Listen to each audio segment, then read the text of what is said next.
Henry ফোর্ডের একটা কথা আমার খুব প্রিয়। Anyone who stops learning is old, weather at 20 or 80।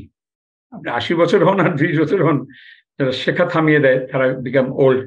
আপনারা শেখা থামাননি, শিখতে এসছেন, স্যালুট করি আপনাদেরকে, ধন্যবাদ। এনিওয়ান হু কিপস লার্নিং স্টেইজ ইয়াং। আমি নিজেকে বিশ্বাস করেন অনেক ইয়াং মনে করি মেন্টালি। অফকোর্স আমি 57, 58 ইয়ার্স ওল্ড, 60 বলতে পারেন কাছাকাছি, কিন্তু আমার মাইন্ড যে কি ইয়াং মানে চিন্তা করতে পারবেন না। বিকজ আমি প্রচুর পড়াশোনা করি, শিখি, অন্যের কাছ থেকে অনেক টাকা ইনভেস্ট করি শেখার জন্য। Anyone who keeps learning stage young. The greatest thing in life is to keep your mind young. Mind young মানেই হলো ওপেন, কিউরিয়াস, আগ্রহ আছে। আপনাদের যেমন আগ্রহ আছে, এই কোর্স ভর্তি হতেন না। সো আমার খুব ভালো লাগে এই হেনরি ফোর্ডের কোটেশনটা। তো আমার প্রায়োরিটি কি এটা একটু আপনাকে জানাই। আমার প্রায়োরিটি হচ্ছে আপনাদেরকে হেল্প করা এমন ভাবে, বিভিন্ন থিওরি থাকে, কমিউনিকেশনের থিওরি, রিলেশনশিপের থিওরি, সেই থিওরি থেকে প্র্যাকটিসে যাওয়া, মানে হলো এগুলো অ্যাপ্লাই করবেন। আর অ্যাপ্লাই করতে করতে করতে করতে আপনি মাস্টার হয়ে যাবেন। মাস্টারই হবে। কেন করবেন? So you can flourish.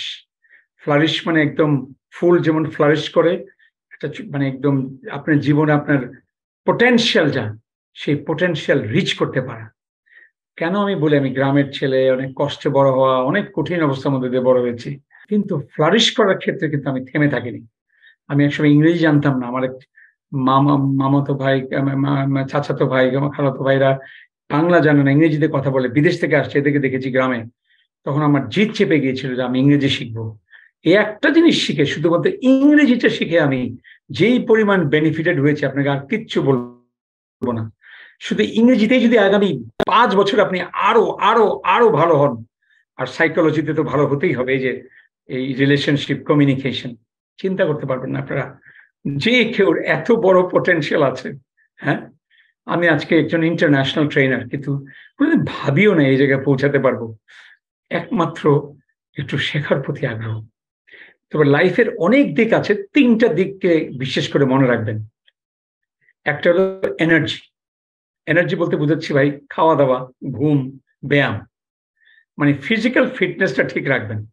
ভুঁড়ি হয়ে যাবে দেখবেন, সচেতন থাকবেন। আর বেশি বললাম না, এটা আজকের টপিক না। ওয়ার্ক, ওয়ার্ক মানে ক্যারিয়ার। ক্যারিয়ার থেকে সম্মান, টাকা, মিনিং। আমার কাছে ক্যারিয়ার কিন্তু অত্যন্ত গুরুত্বপূর্ণ। আমার ফ্যামিলি যেমন গুরুত্বপূর্ণ, ক্যারিয়ারও গুরুত্বপূর্ণ। শুধু ফ্যামিলির সাথে সময় কাটালেই আমার ভালো লাগে না, আমার ক্যারিয়ারও ভালো লাগে। এই যে আজকে অনেক বন্ধু বানাচ্ছি, মিট করছি, এটা আমার জন্য অসম্ভব আনন্দের বিষয়। হ্যাঁ, অবাক হবেন, আমার ভালো লাগে। যা ভালো লাগে সেটাকে আমি প্রফেশন বানিয়েছি।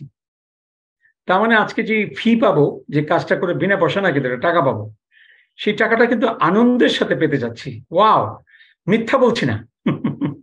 পুরো জিনিস সব ছেড়ে দিয়ে এটা করছি এমনি না, আনন্দ। কিন্তু সেদিকে আসতে সময় লেগেছে।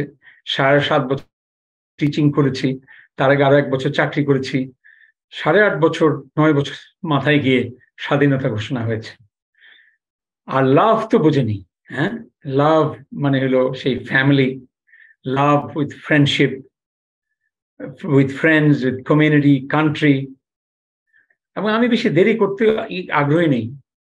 রাইট নাও, টুডে, এখন থেকেই শুরু করতে হবে আমাদের।